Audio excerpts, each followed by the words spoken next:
ventilación, ¿no? Y también lo que era la difusión, ¿cierto? Ahora nos falta ver la perfusión. La ventilación era el transporte del aire entre la atmósfera y los pulmones, ¿no? La difusión era el pasaje de los vasos respiratorios a través de la membrana alveolo-papilar. Y la perfusión, ¿qué cosa es? Es la llegada de sangre, ¿no?, hacia los alveolos, porque los alveolos pueden estar adecuadamente ventilados, no pueden tener una buena cantidad de oxígeno, pero ese oxígeno, ¿a dónde lo tienen que pasar? A la sangre. A la sangre. Entonces, la sangre tiene que llegar hasta donde están los alveolos. Es una sangre poco oxigenada. Llega a donde están los alveolos y el oxígeno entra a la sangre. Entonces, ¿de qué valdría, por ejemplo, que los alveolos estén bien ventilados si no están perfundidos? ¿No es cierto? O sea, están repletos de oxígeno, pero no tendrían a quién pasar ese oxígeno. Entonces, la ventilación y la perfusión son dos funciones que se tienen que dar de manera equilibrada, ¿no?, a la par. ¿Ok? Entonces, la sangre que entra al pulmón, a ver, por ejemplo, entra la sangre en el pulmón y esa sangre tiene que distribuirse por todo el pulmón, por todo el pulmón. Dígame, ¿la sangre se distribuirá homogéneamente en todo el pulmón? ¿O habrá zonas del pulmón que reciben más sangre que otras? Claro, depende de factores como la gravedad. Por ejemplo, si uno está de pie, ¿no? Si uno está de pie, la sangre entra al pulmón y por gravedad siempre un poquito más, no es mucho, pero un poquito más, la sangre tiende a irse hacia las bases. ¿De acuerdo? En cambio, el aire, cuando nosotros tomamos aire, el aire tiende a irse hacia arriba. Tiende a irse hacia arriba del pulmón. Claro, se ventila todo el pulmón, pero siempre un poquito más se va hacia los vértices. Y la perfusión, repito, es un poco más hacia las bases. ¿De acuerdo? Hacia las bases. ¿Ok? Entonces, miren, si yo divido al pulmón en tres zonas, según estas son las llamadas zonas de West, ¿no? Las zonas de West.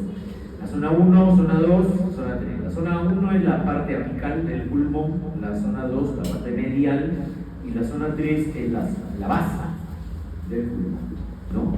Fíjate, el globito representa la ventilación y acá esta parte como un conducto es la perfusión. La perfusión. Entonces fíjate, acá en la zona 1 hay una buena ventilación, pero hay una pobre perfusión. ¿Se encuentra? En la zona 2, en la zona del medio, hay una buena ventilación y también hay una buena perfusión. Aquí sí hay un equilibrio. Acá hay un equilibrio. Y en la zona 3, en las bases, mira lo que ocurre. ¿Qué pasa en las bases? Hay una baja ventilación y hay una buena perfusión. Hay una buena perfusión.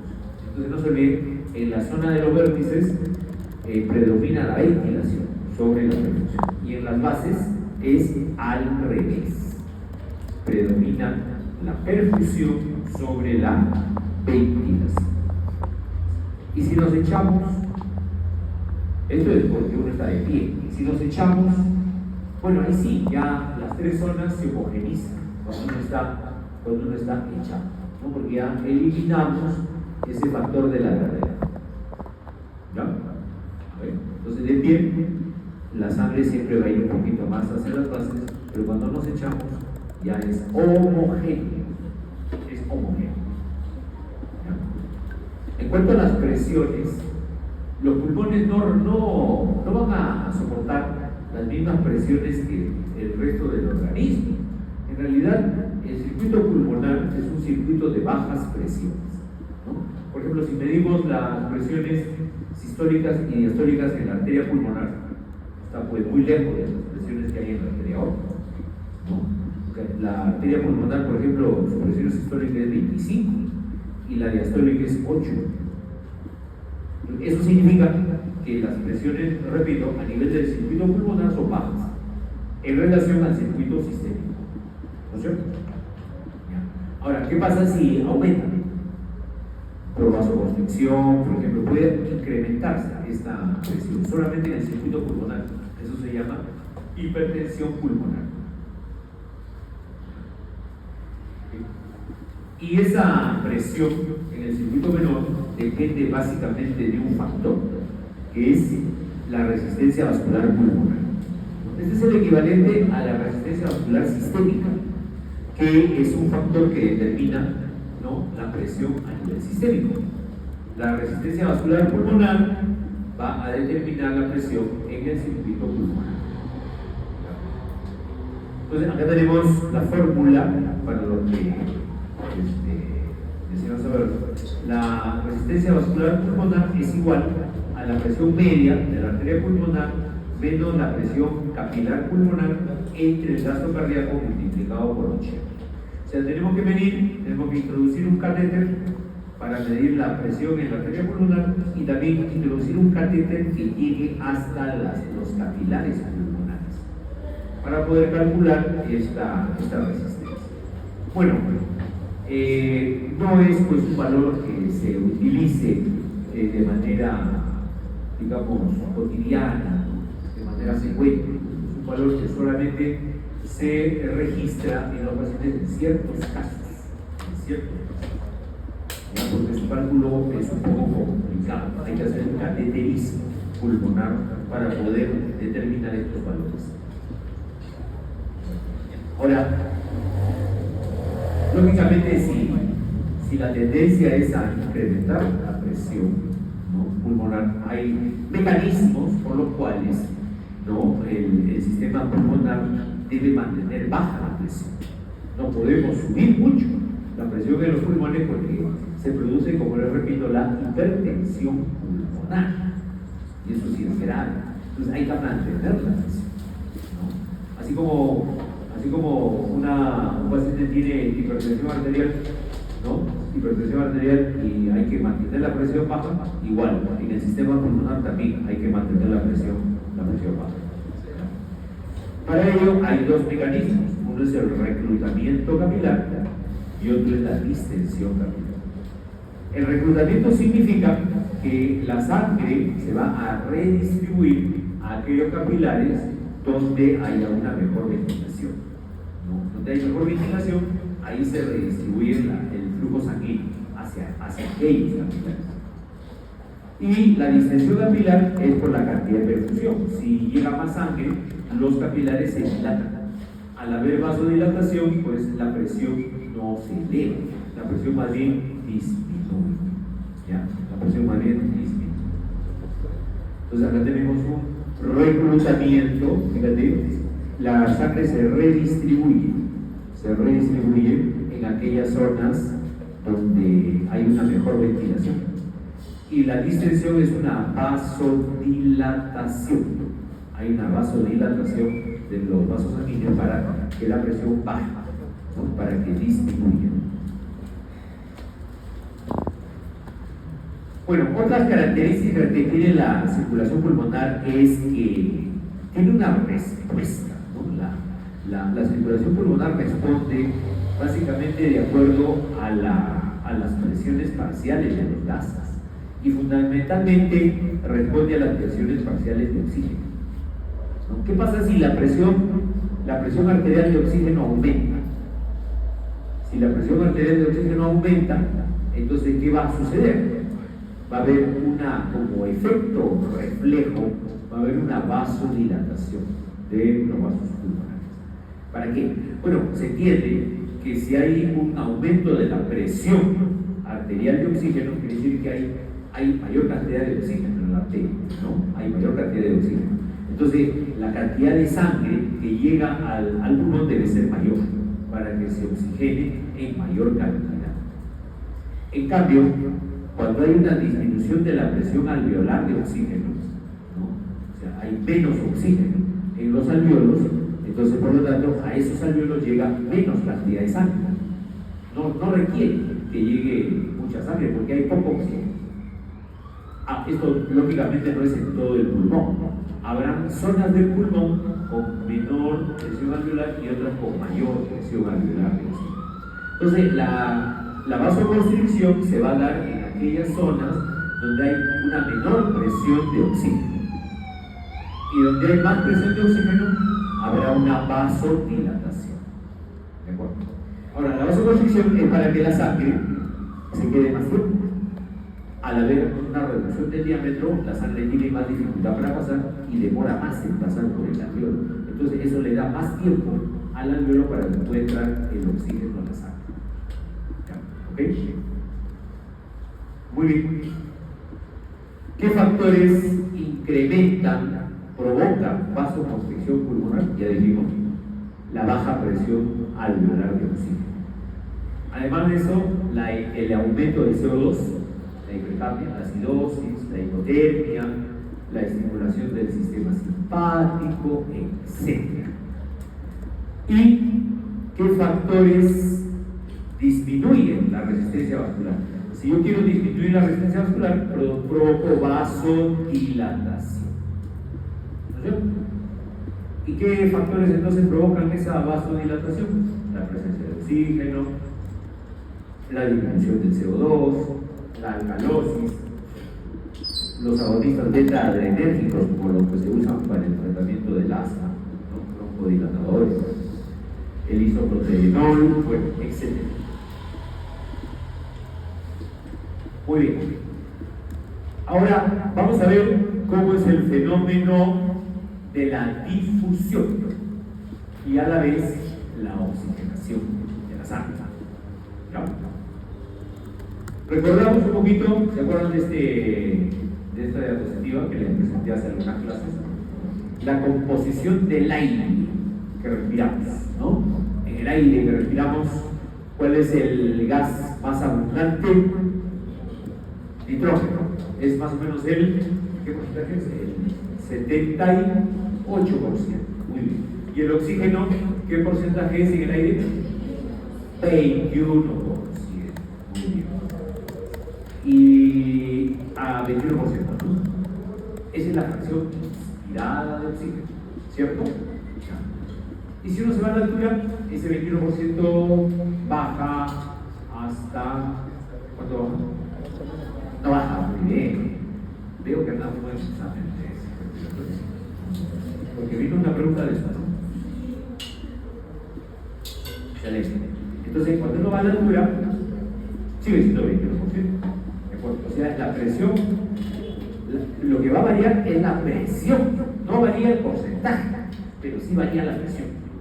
Porque acá en Lima, por ejemplo, la presión atmosférica, ¿cuánto es?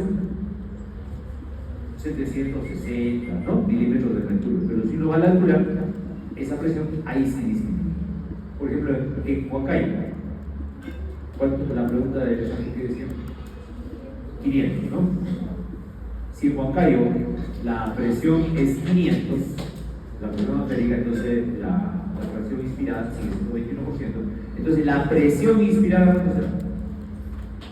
El 21% de 500. ¿Cuánto sería el 21% de 500? Un poquito más de 100. ¿Cuánto sale? 21% de 500. 106. ¿Sí? 106. ¿De acuerdo? Esa es la presión inspirada de oxígeno. Y si quiero calcular la presión alveolar de oxígeno, la presión alveolar de oxígeno, ¿qué decía la pregunta? ¿Presión inspirada? Presión alveolar. Si te pregunta la presión alveolar, a esos 106 habría que restarle la presión de vapor de agua. Porque cuando entra el aire y pasa por tus vías respiratorias hasta llegar a los alveolos, encuentra una resistencia, que es la presión de vapor de agua, que más o menos es 47 milímetros de mercurio. Entonces, a esos 106 habría que restarle 47. ¿De acuerdo? Si resta 106 de menos 47, ¿le da más o menos cuánto? Nada, ya está, déjale. No saber nada. Bueno, 106 menos 47, bueno, 50 y tantos, 60. Entonces, esa es la presión alveolar. A nivel del mar más o menos 100. Pero uno va a la altura y comienza a bajar. ¿De acuerdo? Comienza a bajar. Es las presiones. Lo que bajan son las presiones. No bajan los porcentajes. Los porcentajes se mantienen. ¿Ok? Cuando llega, entonces, fíjate, a nivel del mar, supongamos que la presión alveolar es 100. Y en Huancayo es 60, la presión alveolar de oxígeno. Entonces, lógicamente, para que se establezca la difusión, ¿dónde va a haber mejor difusión de oxígeno? ¿A nivel del mar o en la altura? ¿No? Nada. A nivel del mar, porque hay más presión alveolar, es 100. En la altura, en Huancayo es 60. Entonces, al haber menos gradiente alveolo arterial, lógicamente que en la altura la difusión va a ser menor. El oxígeno que pase por esta membrana va a ser menor. A nivel del mar va a ser mayor, porque hay más diferencia de presiones.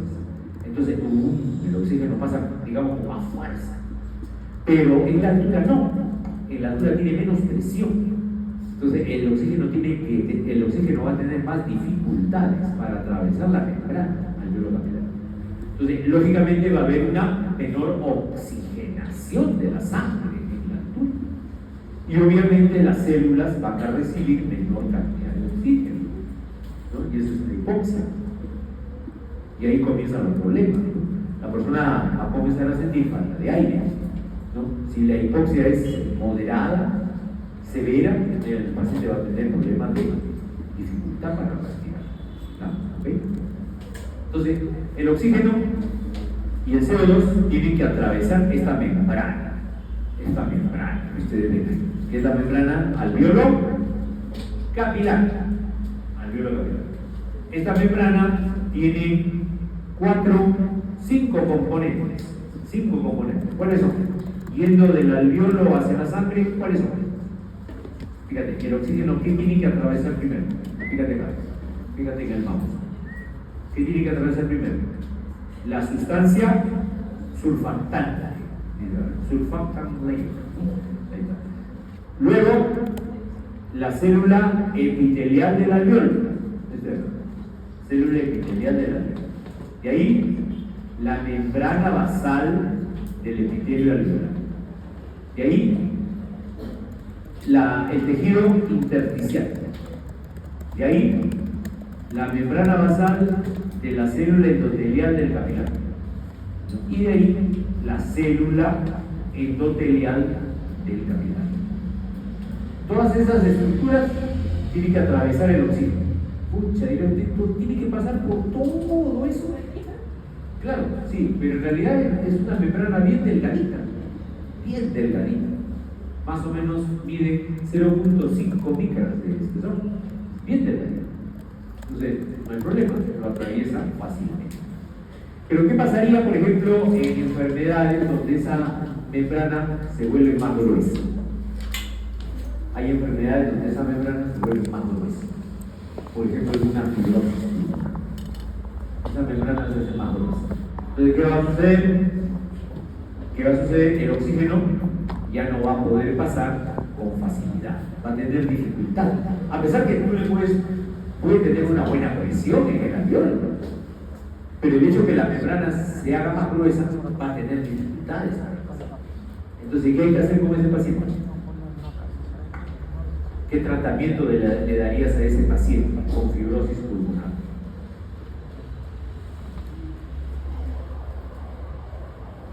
¿Cuál es el tratamiento para una fibrosis pulmonar? Es dar oxígeno, pero a mayor presión. Porque con la membrana ya no se puede hacer nada. Ya la membrana está más gruesa. Eso ya no puedes revertirlo.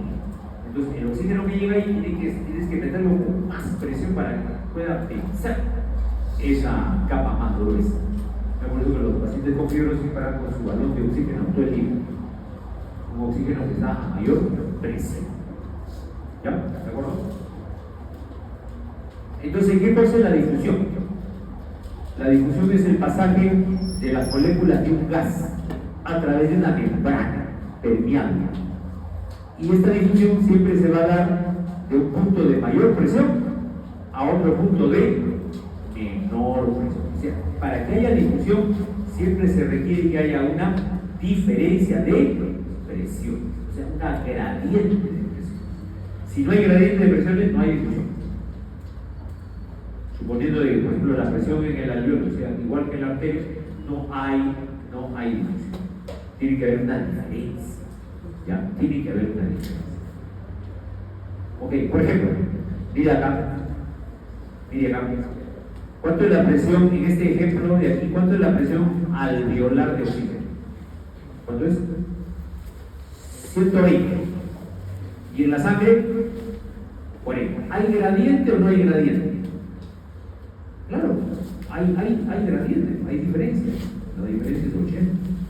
Entonces, ¿de dónde a dónde pasa el oxígeno? ¿De dónde a dónde pasa el oxígeno? De donde hay más presión a donde hay menos presión. O sea, pasa del alveolo a la sangre. ¿Ah? Así es simple. ¿Ah? Ok. Pero la difusión solamente se afecta por la presión.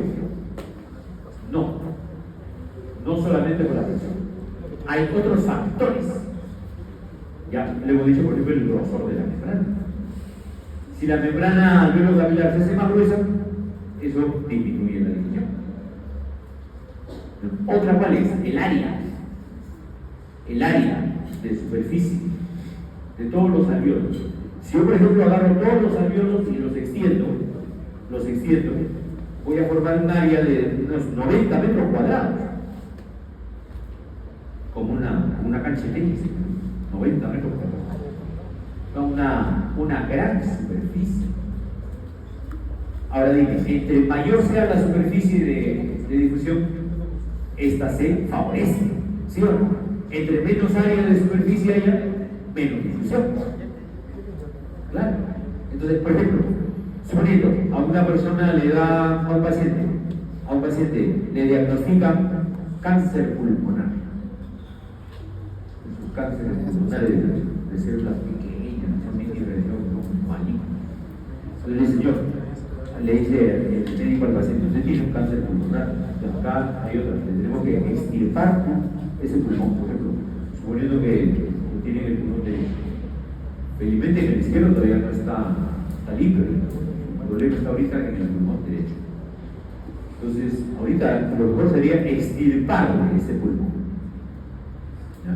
Entonces, la pregunta es, jóvenes, ¿una persona se puede quedar con un solo pulmón? ¿O sí? ¿Se puede vivir con un solo pulmón? Es como los riñones, ¿no? Nosotros tenemos 2 riñones, pero si por alguna razón hay que extirpar un riñón o un donante de la riñón, yo dono mi riñón, me quedo con uno. ¿Se puede vivir con un riñón? Sí se puede, con ciertos cuidados, sí se puede. Si eres sano, no hay mayor problema. Ahora la pregunta es, ¿se puede vivir con un pulmón? Yo creo que no. Sí se puede. ¿Ah? Sí se puede. Sí se puede vivir con un pulmón. Claro, con ciertas restricciones, pero sí se puede. ¿Por qué? Porque el área, usted dirá, pero el área, suponiendo que entre los dos pulmones sea 90 metros cuadrados y reducimos a la mitad, a hacer 45 metros. Bueno, pero sí, con esa área sí se puede hacer intercambio gaseoso. ¿Sí? Otro factor es el grosor de la membrana. De más gruesa la membrana, menor difusión. Otro es el coeficiente de difusión del gas, que es la facilidad para difundir. Por ejemplo, entre el oxígeno y el CO2, ¿quién tiene mayor factor de solubilidad? El CO2.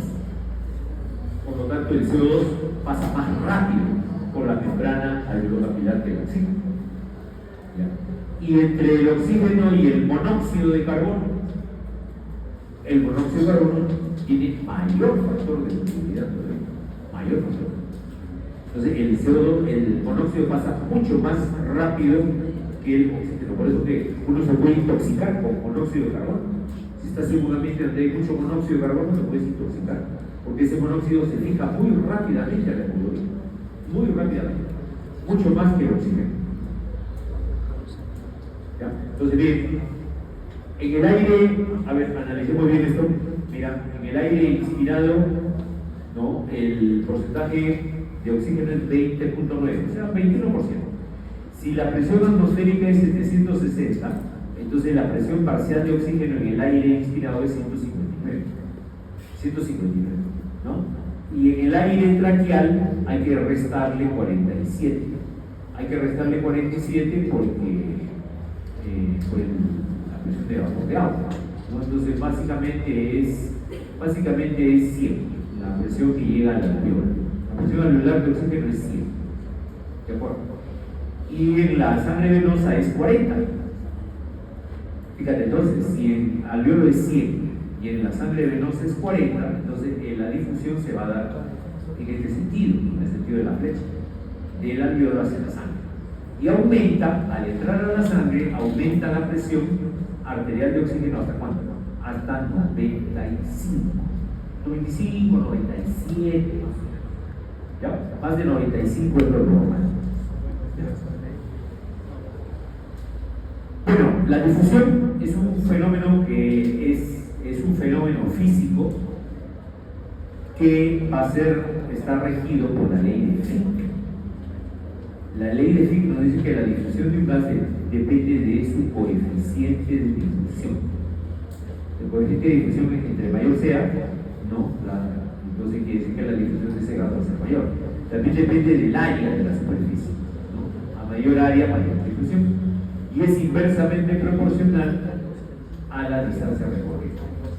Entre mayor sea la distancia, menor es la difusión. Y también es directamente proporcional a la diferencia de presiones entre el alveolo y el capilar. A mayor diferencia de presiones, también mayor es la difusión. Bueno, después también hay que señalar que el oxígeno tiene un tiempo para pasar hacia la sangre. Ese tiempo es menor de un segundo. Menor de un segundo, ¿no?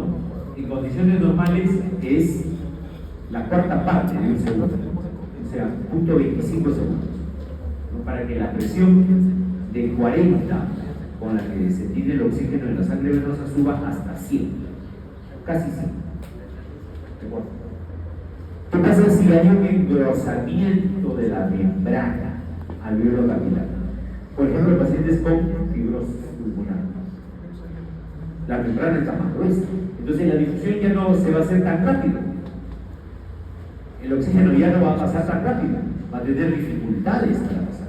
Bueno, pasará, pero con más dificultad, se va a demorar más. Se va a demorar más el oxígeno en pasar. Entonces, en caso de pacientes con esa disfunción alveolar, mira, llega también a 100, pero ya se demora más tiempo. Y ya cuando la disfunción es demasiado severa, ya no va a alcanzar la saturación adecuada. Acá el paciente está desaturando, solamente llega a 60, 70 milímetros de mercurio, entonces ahí la saturación es muy baja. Eso ya es muy severo. Entonces acá está, mira, para que la presión de oxígeno vaya desde 40 hasta 100 en el momento de la oxigenación, ¿no? A nivel de los alveolos, esto demora ¿cuánto? Normalmente ¿cuánto demora? 0.25 segundos. ¿Ya? 0.25 segundos. ¿Okay? Bueno, ¿y cómo medimos la difusión? ¿Cómo sabemos si un paciente, su difusión, o sea, su membrana alveolo capilar está bien o está mal?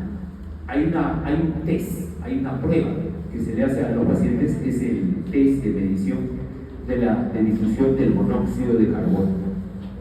Es una prueba especial que los neumólogos piden a los pacientes para medir su difusión. ¿En qué consiste?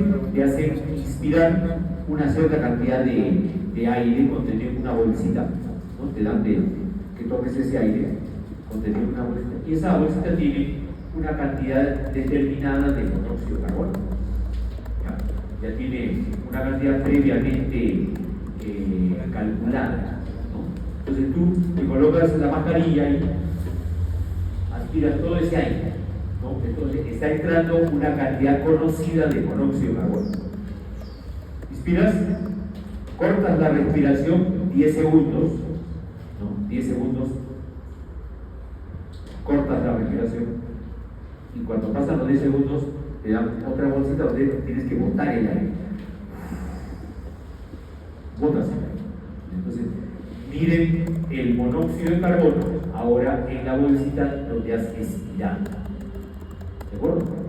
Entonces, ¿va a haber una diferencia o no? Claro. Imagínate, si no hay difusión, si no hubiera difusión, entonces la cantidad de monóxido va a ser igual, tanto en la bolsita que inspiras como en la que expiras, pero no. Si la difusión está buena, ¿qué significa?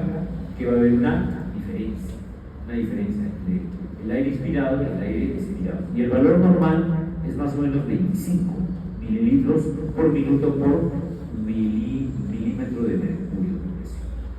Ese es el valor normal de este test de difusión. ¿Qué cosa te evalúa eso? Que la membrana alveolo-capilar está intacta, no tiene ninguna alteración. ¿Ya? Y el coeficiente de difusión, bueno, ya dijimos, depende del área de intercambio, de la distancia de difusión, de la presión parcial. Y en la sangre también hay que ver cuánto tiempo demora el oxígeno para unirse a la hemoglobina, ¿no? ¿Okay? Y la concentración de hemoglobina. Si la persona está anémica, obviamente la oxigenación va a ser menor. ¿De acuerdo? ¿Ok? ¿Preguntas hasta aquí? Vamos bien, ¿no? Ok. Vamos a pasar ahora a estudiar lo que es la relación ventilación-perfusión. ¿Ya? La V es ventilación y la Q, la letra Q, es perfusión. O sea, tiene que haber una relación entre las dos. ¿Sí o no? Ok. A ver. La ventilación entonces es la cantidad de aire que recibe el pulmón y la perfusión la cantidad de sangre que recibe el pulmón, ¿no? Existe un punto de equilibrio que más o menos es 0.8. ¿Y eso cómo se calcula? La perfusión, que es el gasto cardíaco, más o menos es 5 litros por minuto, y la ventilación, que es la frecuencia respiratoria por el volumen corriente, es 4.2 litros. Entonces, si yo divido 4.2 entre 5, ¿cuánto sale? 0,8. Esa es la relación ventilación-perfusión normal, que se conoce como umbral ventilatorio.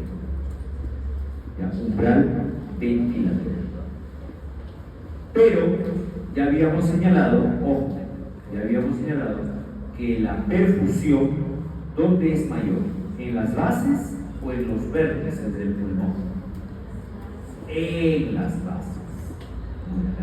En las bases es mayor que en los vértices. ¿Y la ventilación dónde es mayor? ¿En la base o en los vértices? En los vértices. Es mayor que en las bases. O sea, eso quiere decir que si yo mido la relación BQ, la relación BQ es la relación ventilación-perfusión. Esta relación BQ no va a ser igual si lo mido en las bases que en los vértices. ¿Estamos de acuerdo? Ya, va a variar. Eso se conoce como desequilibrio BQ. Desequilibrio BQ. ¿Por qué? Acuérdense que en los vértices había una buena ventilación, fíjate, y una pobre perfusión. Y en las bases, ¿cómo es? Mira, en las bases, ¿cómo es? Es al revés. Hay una pobre ventilación, pero hay una buena perfusión. Entonces, la relación BQ va a variar en los vértices, en la zona media y en las bases. Va a ser diferente. ¿Estamos de acuerdo? Claro. Otro factor es la presión intrapleural. La presión intrapleural, acuérdense, les dije que era siempre menor que la presión pulmonar. Siempre menor. En las bases, fíjate, es 2.5 centímetros de agua menor que la presión pulmonar. Pero en los vértices, ¿cuánto es? En los vértices es menos 10. siempre se cumple siempre se cumple que la presión intrapleural es menor en los vértices que en las bases. Ya, repito, la presión intrapleural es menor siempre en los vértices que en las bases. Eso hace que la diferencia de presiones con respecto a la pulmonar en los vértices sea mayor, y por eso que el aire va más hacia los vértices, porque hay más diferencia de presiones. ¿Ok? Entonces tenemos esto, mira, fíjate, la ventilación, ¿dónde es mayor?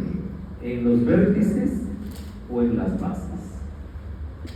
Fíjate, acá están los alvéolos, fíjate, cada vez más grande, más grande, más grande. ¿Dónde es mayor la ventilación? ¿En los vértices o en las bases?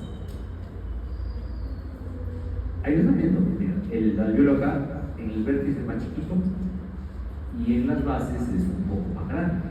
¿Sí o no? Entonces repito la pregunta, ¿dónde es mayor la ventilación? ¿En los vértices o en las bases? ¿Ah? En la base. Usted dirá, qué raro.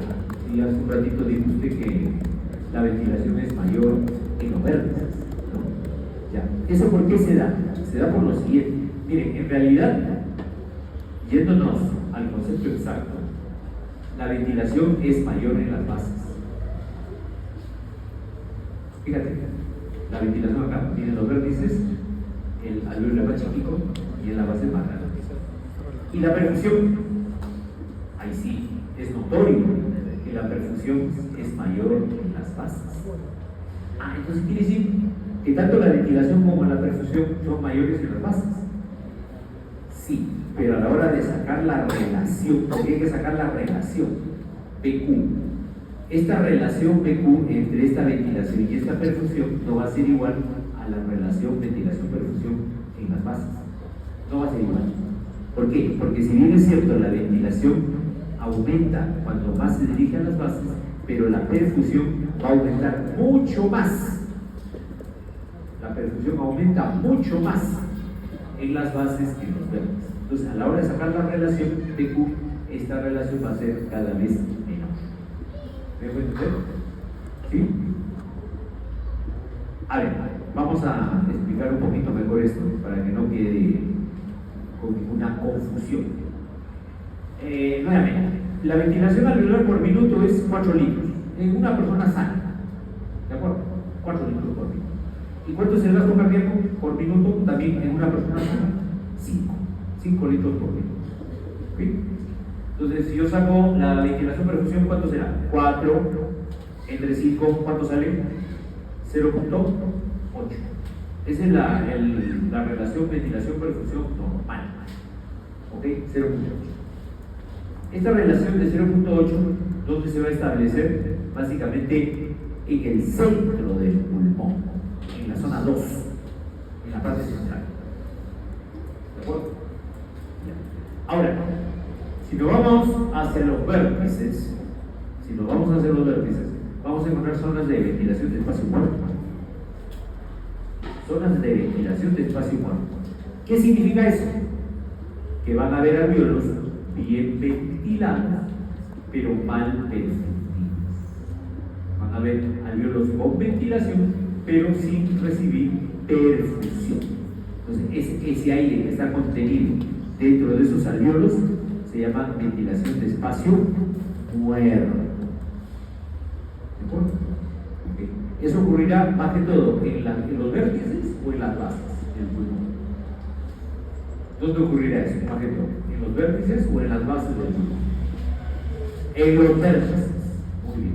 Porque ahí hay una mejor ventilación con respecto a la perfusión. Es una mejor ventilación con respecto a la perfusión. Y el otro concepto que tenemos que ver es el de shunt, ¿no? ¿Qué cosa es el shunt? Shunt es una zona del pulmón donde hay una mala ventilación, pero hay una buena perfusión. Hay una mala ventilación, pero hay una buena perfusión. ¿En qué zona del pulmón se dará eso? ¿En los vértices o en la base? En las bases. muy bien en las bases.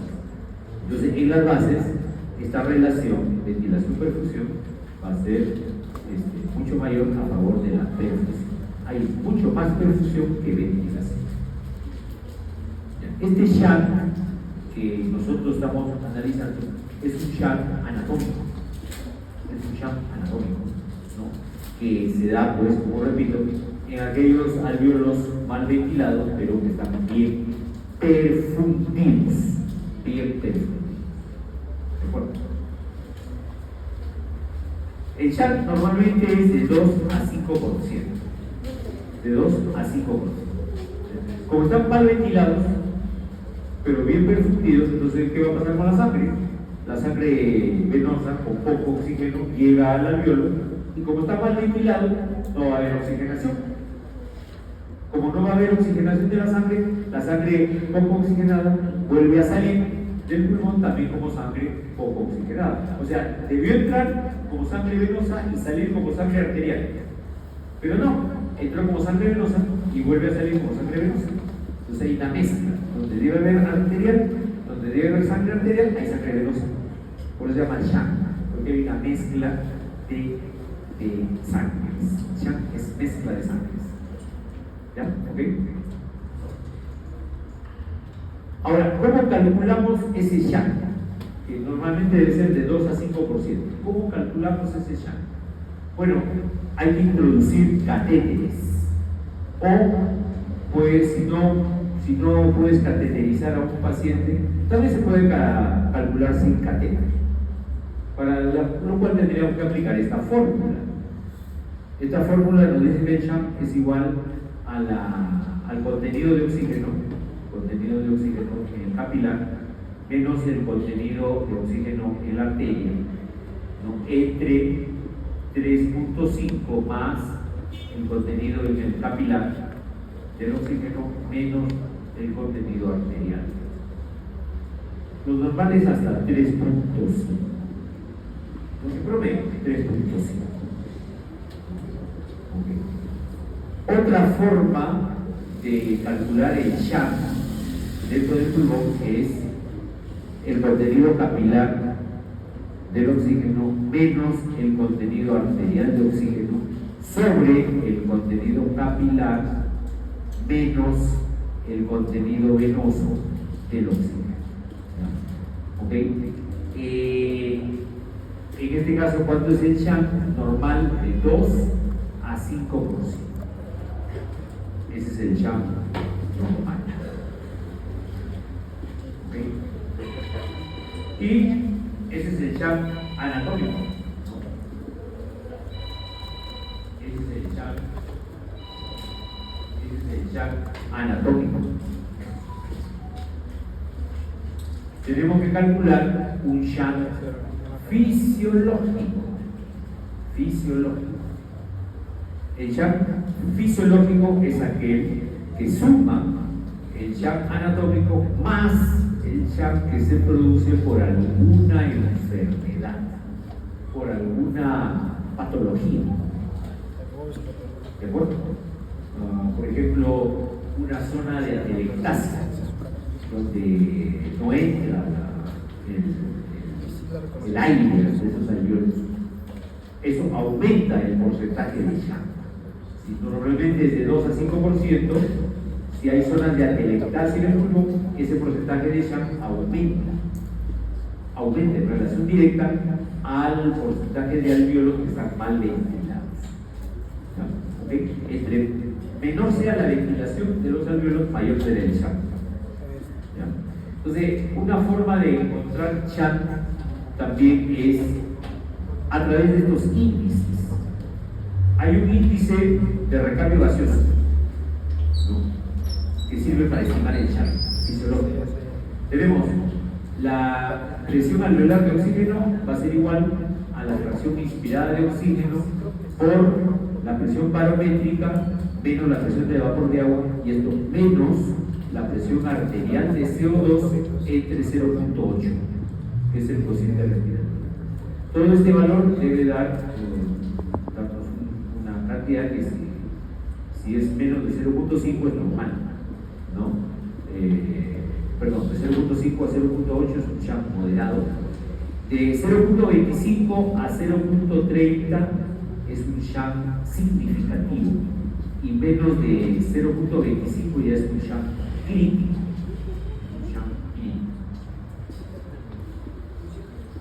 Una segunda forma de calcular el shunt es el cociente de presión arterial de oxígeno sobre fracción inspirada de oxígeno.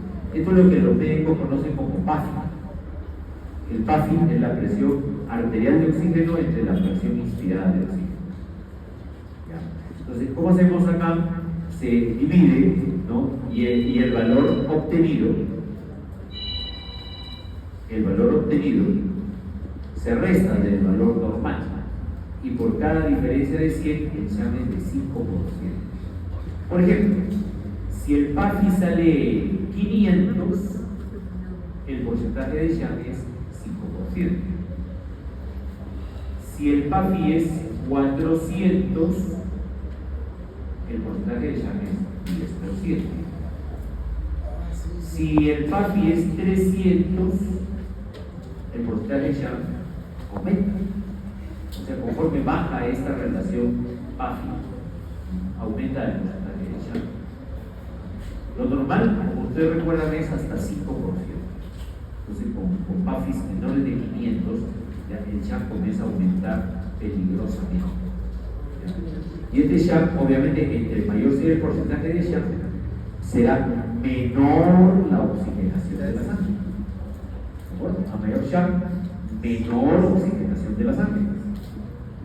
Y si hay menor oxigenación de la sangre, hay menor cantidad de oxígeno que llega a las células. Y el paciente entra en hipoxia. Entonces, el paciente que está con hipoxia, es importante medir el shunt. Porque si el shunt sale elevado, ¿qué significa? Que hay un problema de mala ventilación. El problema no es la perfusión, sino el problema es la ventilación. Hay una mala ventilación. Por eso que se está produciendo el shunt. ¿De acuerdo?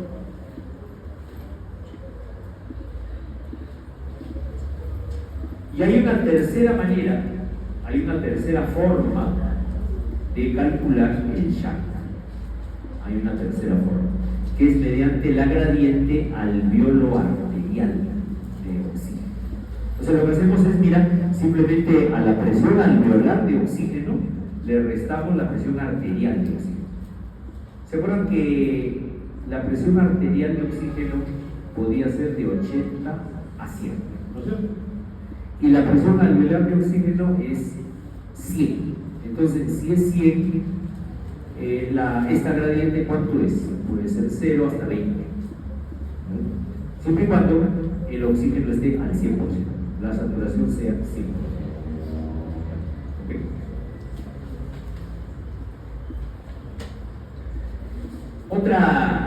Otra causa de un desequilibrio entre la ventilación y la perfusión es con respecto al espacio muerto. Ahora hablamos del espacio muerto. ¿Qué cosa era el espacio muerto? ¿Se acuerdan? ¿Qué cosa era el espacio muerto? Es el aire que llega a los alveolos,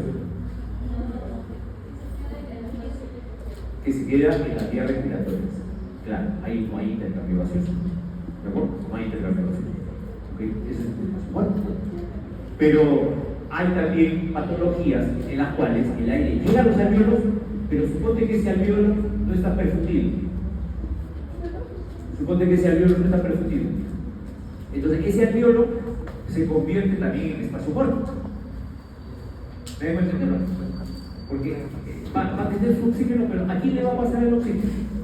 No tiene a quién pasarle. Entonces esos alveolos que están mal perfundidos incrementan el espacio muerto, aumentan el espacio muerto. Entonces, por eso que hay dos espacios muertos: el espacio muerto anatómico y el espacio muerto fisiológico. El espacio muerto anatómico será las vías respiratorias, y el espacio muerto fisiológico es lo que se adiciona, que son aquellos alveolos que están bien ventilados pero mal perfundidos. bien ventilado, pero mal perfundido. Ya por eso hay dos tipos de espacio muerto, anatómico y fisiológico. ¿Cuál es lo ideal? Que el espacio muerto anatómico sea igual al fisiológico. Eso es lo ideal. Y en patologías, en algunas enfermedades, el espacio muerto fisiológico se hace mayor que el espacio muerto anatómico. ¿Estamos de acuerdo? ¿Ok? ¿Está claro? Ya. Más o menos, ¿cuánto es el espacio muerto anatómico? ¿Se acuerdan? Si el volumen corriente es 500 mililitros, el espacio muerto anatómico es 150. 150. Eso es lo normal. Y el espacio fisiológico también debería ser igual, 150. Pero si no sale 150, sale 200, ¿qué quiere decir? Que hay alvéolos que están bien ventilados, pero están mal perfundidos. Eso es espacio muerto fisiológico.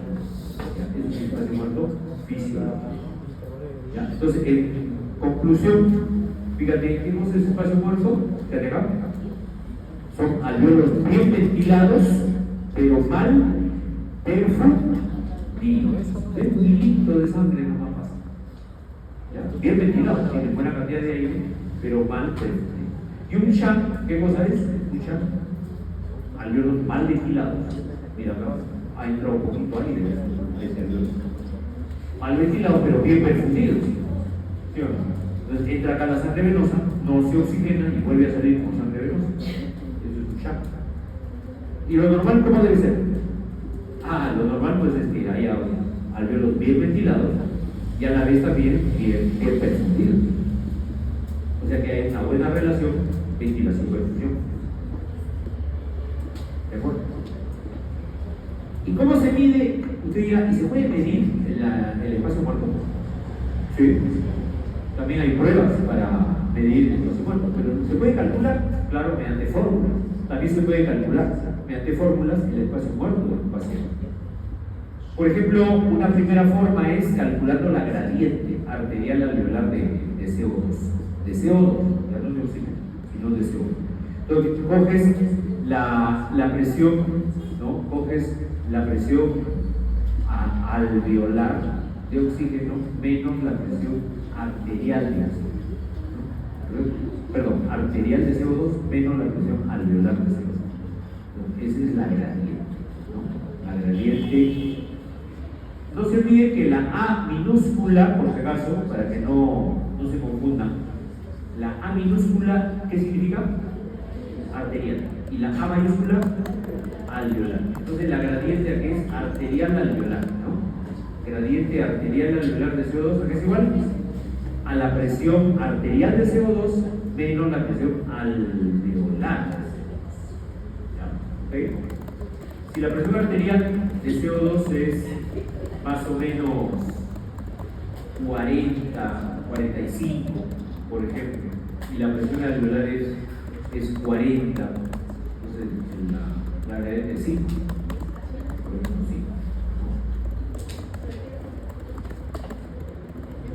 5. Otra forma de medir la ventilación en el espacio muerto es la disparidad ventilación-minuto.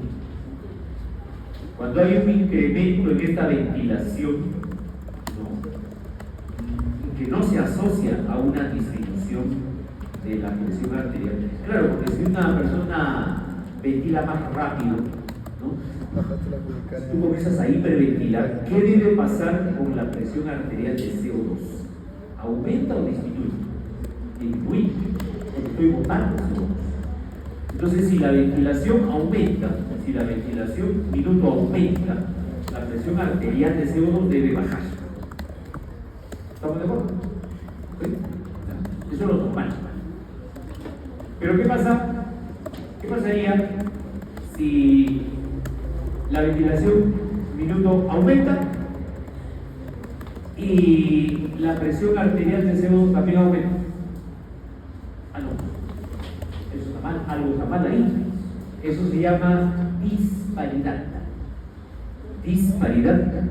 Ventilación minuto con la presión arterial de CO2. ¿Y eso cuándo se presenta? Cuando el paciente tiene un espacio muerto fisiológico muy grande. Espacio muerto fisiológico muy grande. Y una tercera forma de medir la ventilación de espacio muerto es calculando el volumen de espacio muerto entre el volumen tidal. El volumen de espacio muerto entre volumen tidal, que es el volumen corriente. ¿Cómo se hace esto? También hay una fórmula que dice que es igual a la presión arterial de CO2 menos la presión en el aire expirado. Tienes que medir la presión de CO2 en el aire expirado sobre la presión arterial de CO2.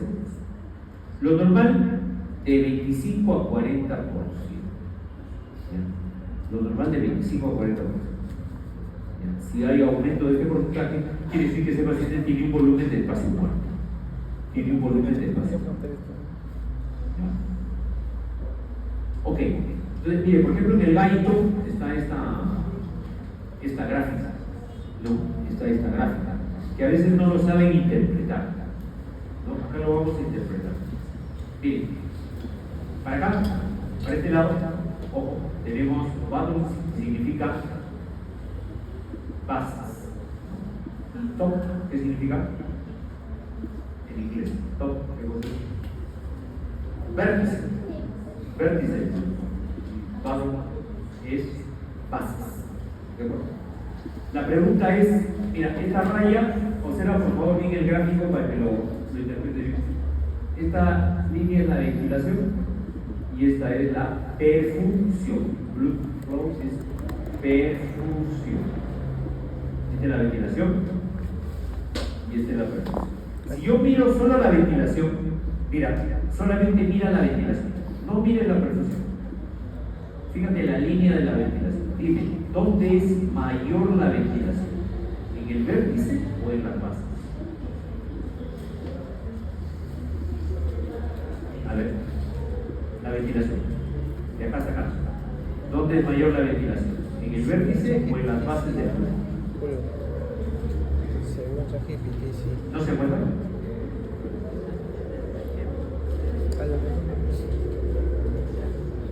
Esta es la base del flujo, ¿no? Y este es el vértice del flujo. Fíjese solamente en la ventilación. ¿Dónde es mayor la ventilación? ¿Dónde es mayor la ventilación? ¿En el vértice o en la base? En la base. ¿Es los cabos de flujo de la base? ¿Dónde es mayor la ventilación? ¿En el vértice o en la base? En la base. ¿Usted por qué es la vértice? ¿Pero por qué dije eso? Lo siguiente. Fíjate ahora la perfusión. Fíjate la perfusión. ¿Dónde es mayor la perfusión? ¿En el vértice o en las bases? En las bases. Pero si comparamos, por ejemplo, solamente en el vértice, ¿quién es mayor? ¿La ventilación o la perfusión? En el vértice, ¿quién es mayor? ¿La ventilación o la perfusión? La ventilación puede ser. Por eso dijimos, en el vértice del pulmón, ¿cuál es mayor? ¿La ventilación o la perfusión? La ventilación es mayor que la perfusión. Y en las bases, ¿cuál es mayor? ¿La ventilación o la perfusión? La perfusión. Por eso que es una clase que les dije. En los vértices, repito, la ventilación predomina sobre la perfusión. Y en las bases, la perfusión predomina sobre la perfusión. Pero si solamente analizamos la ventilación es menor en las bases, en los vértices que los bases. ¿Se ven? Si analizamos solo la ventilación es menor en los vértices que las bases. Y la perfusión es menor también en los vértices que las bases. Pero la diferencia entre ellos la diferencia es mayor con respecto a la perfusión que a la ventilación. Entonces, la relación B Q, fíjate, la relación B Q en los vértices, ¿cómo se hace? Algo de Pablo. Más o menos es B Q, en el numerador va la ventilación y en el denominador va la perfusión. Entonces, si en los vértices la ventilación es mayor que la perfusión, entonces el valor de este índice de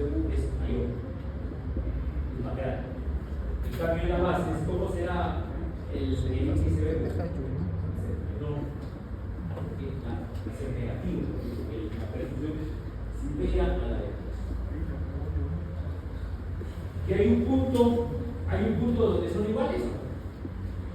Acá. En este punto, que se llama umbral ventilatorio, este punto, ahí son igualitos. La ventilación de la luz, o sea, será 1. La relación de Q va a ser 1. Acá, eso bien. Exactamente 1. ¿Se acuerdan? ¿En qué zona del pulmón se da esto? ¿En qué zona del pulmón? Si yo acá tengo el vértice y por acá tengo las bases. ¿En qué zona del pulmón se da esto? ¿En la zona 1, zona 2 o zona 3? En la zona 2. En la zona 2. En la parte central del pulmón. ¿De acuerdo? ¿Está claro? O ya se terminó de confundir la cosa. Revísalo porque este es el guide. Este es que.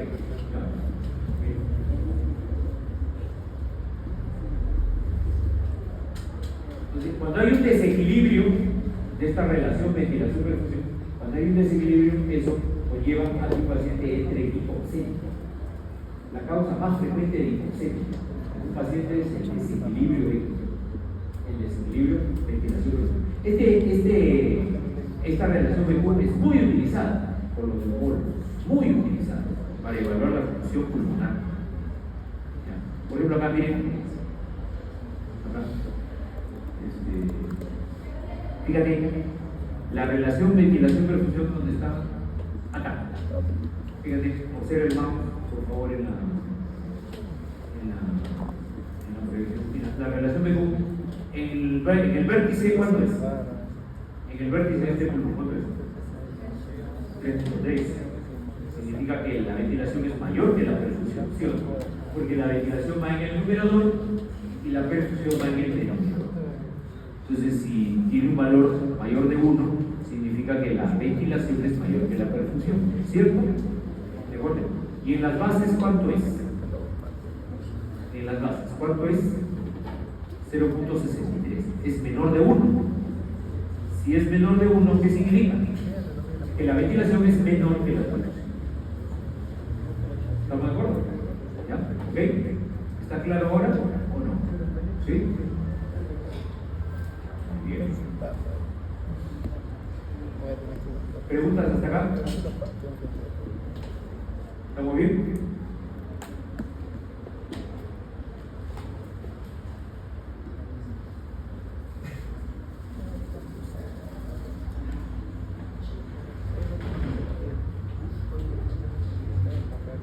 Entonces, unas palabras finales, ya para terminar con la clase de hoy. Vamos a ver un poquito lo que es el transporte de gases. Cuando hablamos de transporte de gases, nos referimos al transporte de oxígeno y de CO2, nada más, ¿no? Son los dos únicos gases que se transportan en la sangre. Son los únicos, no hay más. ¿De acuerdo? Fisiológicamente. El oxígeno, ¿cómo se transporta? ¿Cuántas maneras hay que se transporte el oxígeno? Hay 2 maneras, muy bien. ¿Cuáles son? ¿Sabes? ¿Cuáles son? ¿Vas a volver? No. Una es disuelto en el plasma. Y la otra, unido a la hemoglobina. Muy bien. Disuelto en el plasma, ¿cuánto será? ¿Será 50-50 o...? Disuelto en el plasma, más o menos qué porcentaje del oxígeno va disuelto en el plasma? 2 a 3%.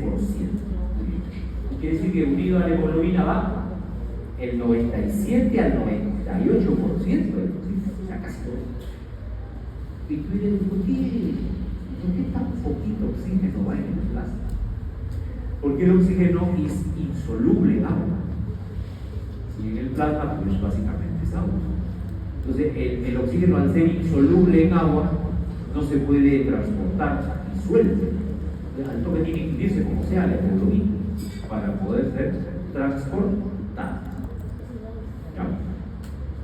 Entonces, solo 2 a 3% del oxígeno se transporta unido, disuelto en el suelo, en el plasma, ¿no? O sea que si la presión arterial de oxígeno es 100 milímetros de mercurio, 100 milímetros de mercurio, la cantidad de oxígeno disuelto en el plasma es 0.3 mililitros de oxígeno por cada 100 mililitros de plasma. Entonces es muy pequeña la cantidad de oxígeno que va disuelto en el plasma, pero esa pequeña cantidad de oxígeno es la que determina la presión de oxígeno. ¿Cuánto es la presión de oxígeno en la sangre arterial? De 80, 40 hasta 100. ¿Ya? ¿Quién determina esa presión? El oxígeno. ¿Pero cuál oxígeno? ¿El total? ¿El oxígeno disuelto en el plasma o el unido a la hemoglobina? Solamente el oxígeno disuelto en el plasma. Solamente el oxígeno disuelto. Usted dirá, pero es una pequeña cantidad. Claro, pero esa pequeña cantidad es suficiente para determinar la presión en la sangre arterial. ¿De acuerdo? Muy bien. Entonces ya sabemos que el oxígeno va en el alveolo, del alveolo al capilar, el CO2 va del capilar al alveolo. Y en las células, el oxígeno va del capilar a la célula y el CO2 va de la célula al capilar. Todo esto es por diferencia de presiones. En los alveolos se llama respiración externa o hematosis. En las células se llama respiración interna o tisular. ¿Cierto? Bueno, ya hemos visto que a nivel alveolar, ¿se acuerdan? La presión en el alveolo era 100, en la sangre era 40. Entonces discutí del alveolo a la sangre. Pero a nivel celular, ¿cuánto es o cuánto llega la presión de oxígeno al capilar? 100. Y en las células, ¿cuánto es la presión de oxígeno? 5. Entonces, ¿de dónde a dónde pasa el oxígeno? Del capilar a la célula. ¿De acuerdo? La cantidad que se transporta unido a la hemoglobina, ya dijimos 97 a 98% del oxígeno. Y cada gramo de hemoglobina, este dato es importante que lo recuerdes, cada gramo de hemoglobina, ¿cuánto de oxígeno puede transportar? Ese dato tienes que memorizarlo. Ese dato tienes que memorizarlo. Cada gramo de hemoglobina, ¿cuánto de oxígeno transporta? 1.34 mililitros. 1.34 mililitros por ciento. Cada gramo de hemoglobina. Entonces, acá tenemos a nivel pulmonar, se carga de oxígeno la sangre, lleva el oxígeno, lo deja en las células y vuelve a retornar hacia los pulmones. ¿No? Es una cadena, es una secuencia. ¿Qué cosa es el P50?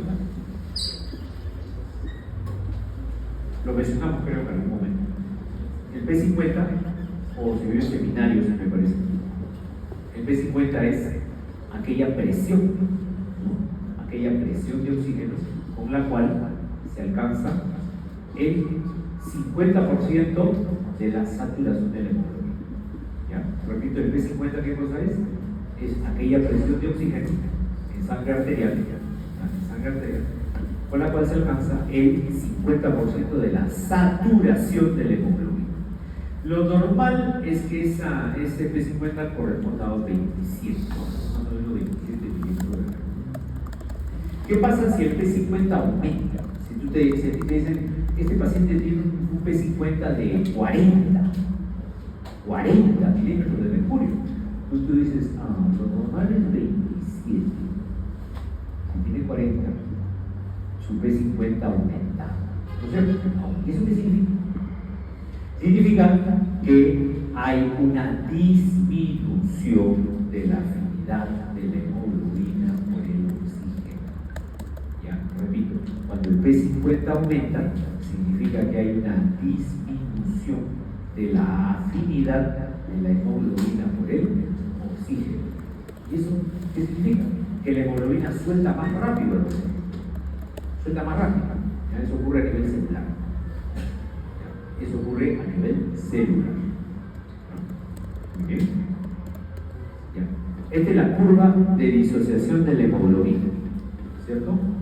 Lo normal es la curva que está al centro. Si se desvía a la derecha, ¿qué pasa con el P50? aumenta. Y la afinidad de la hemoglobina por el oxígeno disminuye.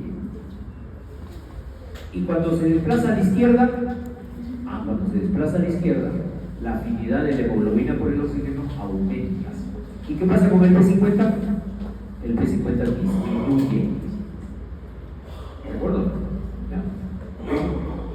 Entonces, ¿y qué factores hacen, por ejemplo, que la curva de disociación de la hemoglobina se dé hacia la derecha?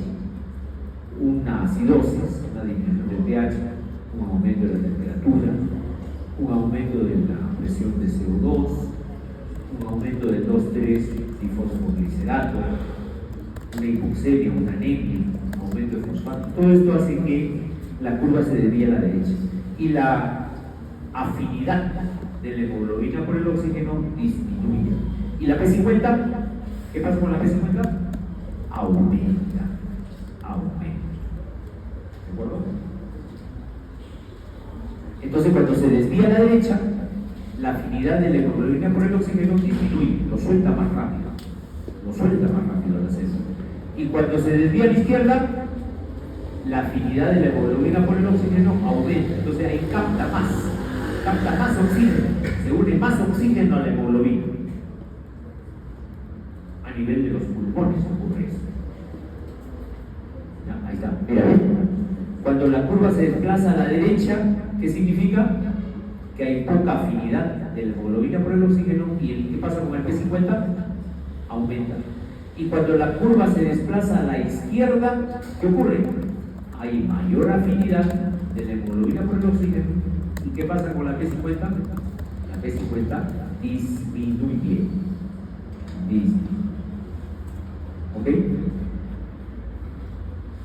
Acá hay un ejemplo. Si un paciente, por ejemplo, en un paciente normal,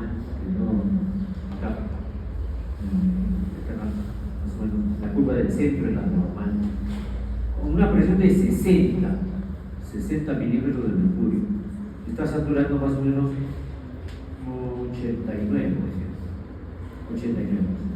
¿Qué pasa si disminuye la afinidad de la hemoglobina por el oxígeno? Entonces la curva se va a la derecha. A la misma presión de 60 ya no satura 89, no 65, porque se pierde la afinidad. O sea, la hemoglobina suelta más oxígeno y la saturación disminuye. En cambio, si la curva se va a la izquierda, ¿qué va a pasar? A la misma presión de 60 milímetros de mercurio, ¿qué va a pasar con la saturación? Va a aumentar, porque la hemoglobina coge más afinidad por el oxígeno. Se va a unir con mayor aridez.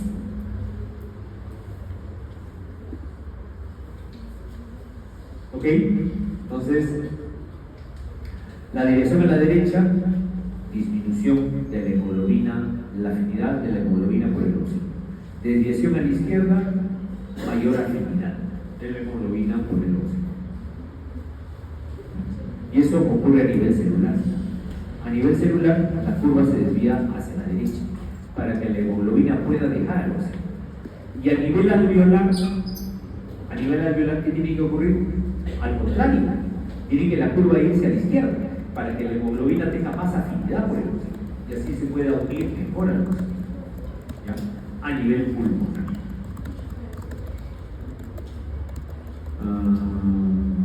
Bueno, ya vimos la difusión, la perfusión, tanto la difusión como la perfusión van a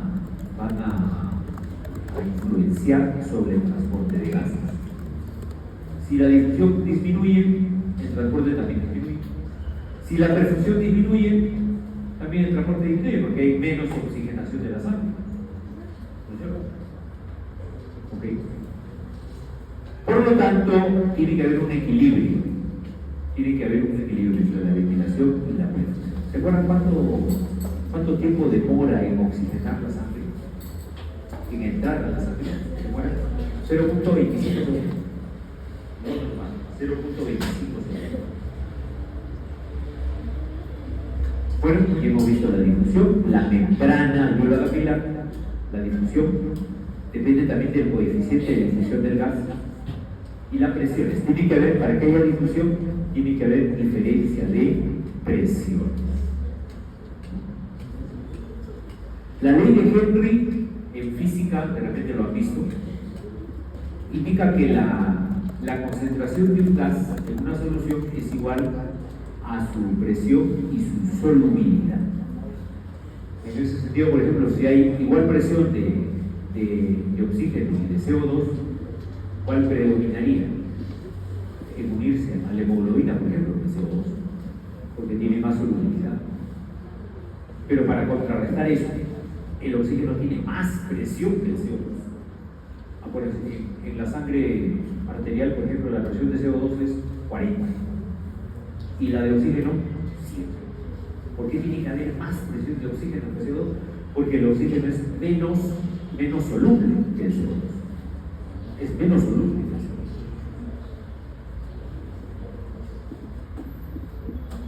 Muy bien.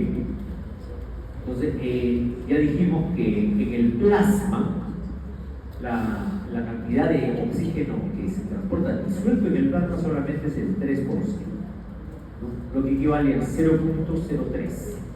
Si la presión de oxígeno es 100 en el plasma, la cantidad que se transporta en el plasma disuelto es 0.03 mililitros por ciento.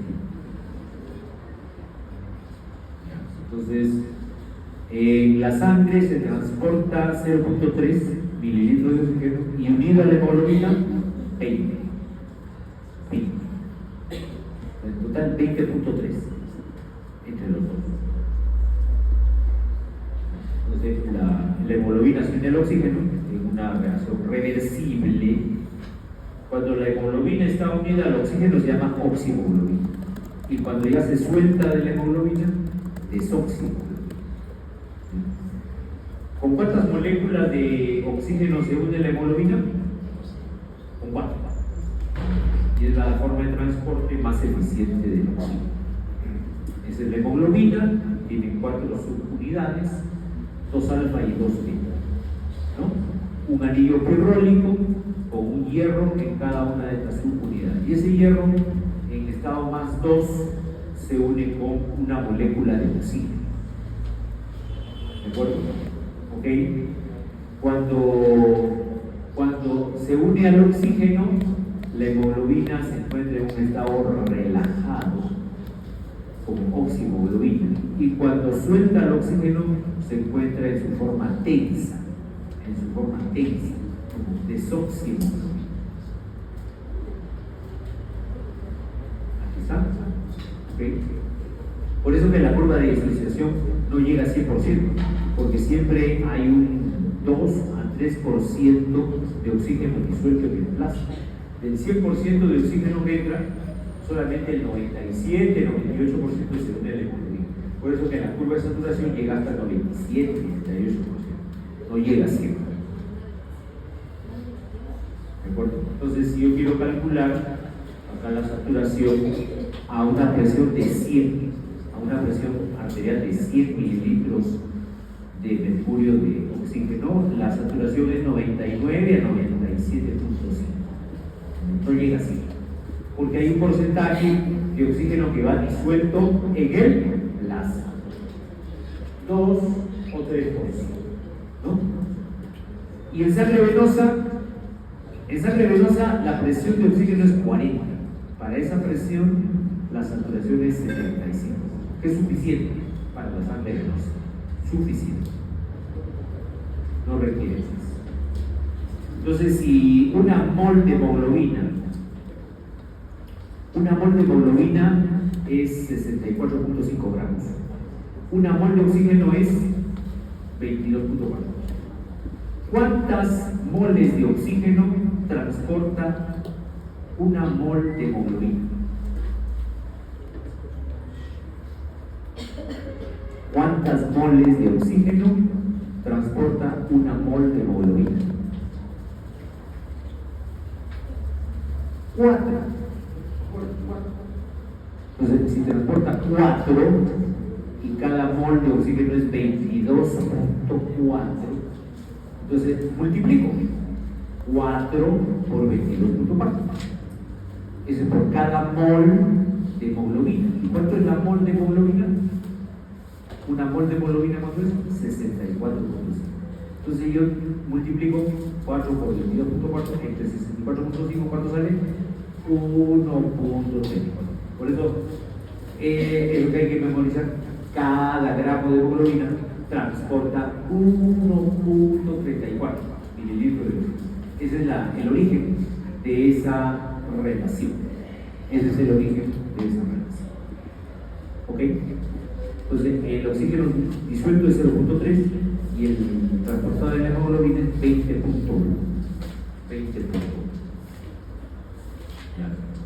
¿Cuánto será el contenido de oxígeno? Será la saturación del oxígeno por la hemoglobina por 1,34. Ese es el contenido de oxígeno que hay en la hemoglobina. La saturación puede ser 98%, por ejemplo, o sea, 0,98. Por la hemoglobina que tiene un paciente, si tienes 15 de hemoglobina, y eso por 1,34. ¿Cuánto sale? 19,7. Y a este 19,7 hay que sumarle 0,3. ¿Qué cosa es 0,3? Es la cantidad de oxígeno que va disuelto en el plasma. Entonces, 0,3 más 19,7 viene a ser 20. Este sería el contenido total. Ya no solamente el contenido de oxígeno en la hemoglobina, sino el contenido de oxígeno total en la sangre. Sería 20 mililitros de oxígeno por cada 100 mililitros de sangre. Luego, la hemoglobina es una proteína alostérica. ¿Qué significa eso? Que la unión del cuarto ligando es más fácil que la del primero, gracias a un cambio conformacional en la molécula, ¿no? Es un poco más difícil unirse con la primera molécula de oxígeno, más difícil. Con la segunda es más fácil, la tercera más fácil y la cuarta mucho más fácil, mucho más fácil. Eso se llama efecto alostérico. Esto ya lo vimos.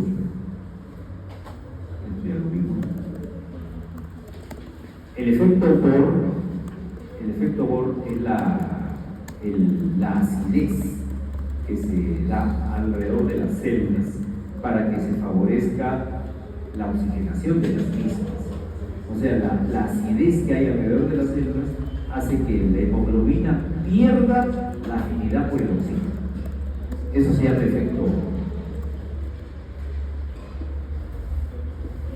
Bueno, esto ya lo vimos.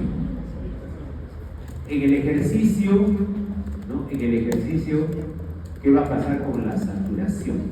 Por ejemplo, si la saturación en sangre arterial es 97%, ¿no? Deja una molécula de oxígeno, la saturación baja a 75% en la sangre venosa. Pero en el ejercicio, ya la cantidad de oxígeno que deja la hemoglobina es mucho mayor a nivel de las células. Entonces la saturación en la sangre venosa ya no va a ser 75, sino va a ser 35%. O sea, baja la saturación de oxígeno en la sangre venosa. ¿Por qué? Porque en el ejercicio la hemoglobina deja más oxígeno en las células. Al dejar más oxígeno, se va a la sangre venosa con menos oxígeno. Y al irse con menos oxígeno, su saturación disminuye. ¿De acuerdo? Bueno, el aporte de oxígeno es la cantidad de oxígeno que entra a las células. El aporte de oxígeno será sale con esta fórmula, que es el gasto cardíaco multiplicado por el contenido arterial de oxígeno en la sangre arterial por 10.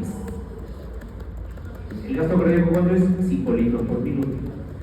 El contenido de oxígeno en la sangre, dijimos 20 mililitros por ciento, y por 10, que es un factor.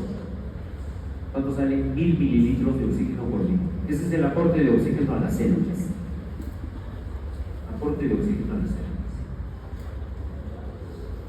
Y la diferencia arteriovenosa en el contenido. El contenido en la arteria es 20 y en las venas es 15. Si en la arteria es 20 y en la vena es 15, ¿Cuánto es la diferencia arteriovenosa? 5.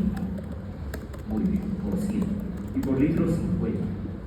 Eso significa que cada vez que la hemoglobina pasa por las células, deja 50 mililitros de oxígeno por cada litro de sangre que pase por las células. ¿Ya? Por cada litro de sangre que pasa por las células se dejan 50 mililitros de oxígeno. Obviamente, siempre y cuando la persona esté en reposo, porque en el ejercicio esto se va a incrementar.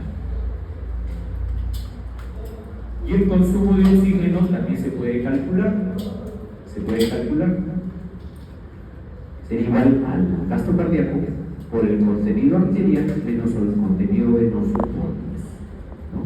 El gasto cardíaco es 5 litros, el contenido arterial es 5, ¿no? La diferencia entre el contenido arterial y el contenido venoso es 5. ¿Por qué? El contenido arterial era ¿cuánto era? ¿Recuerdan? Contenido arterial es 20 y el contenido venoso es 15. Contenido arterial es 20, contenido venoso es 15. Entonces, contenido arterial es 20, contenido venoso es 15, 20 menos 15, 5, por 10. ¿Cuánto sale todo esto? 250. 250. ¿Qué significa? Que 250 mililitros de oxígeno son extraídos de la sangre y entran a la célula por minuto. Por cada minuto entran a nuestras células 250 mililitros de oxígeno. Y ese es y puedo calcular el coeficiente de extracción. El coeficiente de extracción es la cantidad que se extrae por cada litro. Por cada litro sería 0.25. Si sacamos 250 por cada litro, estoy sacando la cuarta parte. La cuarta parte de un litro es 250. Entonces es 0.25. Y el aporte es 1 litro. El aporte es 1 litro y se deja 250. Entonces el coeficiente de extracción es 0.25. O sea, 25%.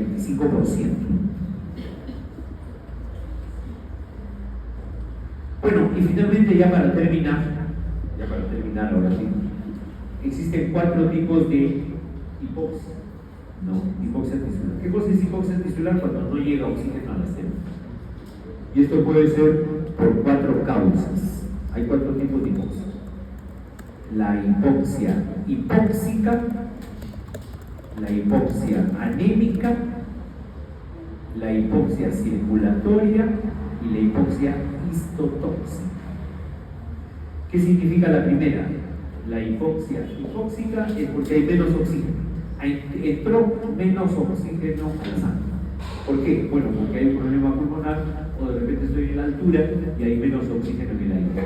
Entonces entra menos oxígeno a la sangre. La hipoxia anémica es cuando hay una buena cantidad de oxígeno en la sangre, pero lo que está baja es la hemoglobina. De repente estás anémico. En vez de tener 15 gramos de hemoglobina, tienes 8. Entonces, así tengas una buena cantidad de oxígeno, tienes poca hemoglobina. Entonces, hay poco transporte de la hemoglobina y va a llegar menos oxígeno a las células. No es por falta de oxígeno, es por falta de hemoglobina. Esa es la hipoxia anémica. La hipoxia circulatoria es porque hay un problema en el corazón. El corazón, alguna enfermedad del corazón, no está bombeando. Por ejemplo, un paciente con insuficiencia cardíaca, ¿no? Insuficiencia cardíaca del corazón no se está contrayendo de la manera adecuada. Entonces la sangre no circula bien. Y si no circula bien la sangre, no llega el oxígeno adecuadamente a las células. Eso es una hipoxia circulatoria. Y la hipoxia histotóxica, ¿cuál es? Es cuando las células no reciben el oxígeno. No reciben el oxígeno. Tú les llevas el oxígeno, no lo reciben. No lo reciben. No entra el oxígeno. Esos son los 4 tipos de hipoxia que existen. Muy bien, jóvenes, entonces, preguntas.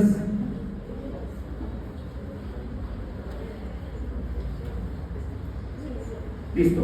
Entonces, no hay preguntas, jóvenes. Hasta aquí llegamos con la fisiología del aparato respiratorio. Ya a partir de la próxima semana ustedes entrarán al capítulo de fisiología digestiva. Se lo quiere. ¿Ok? Listo, joven. Entonces ya nos estamos viendo.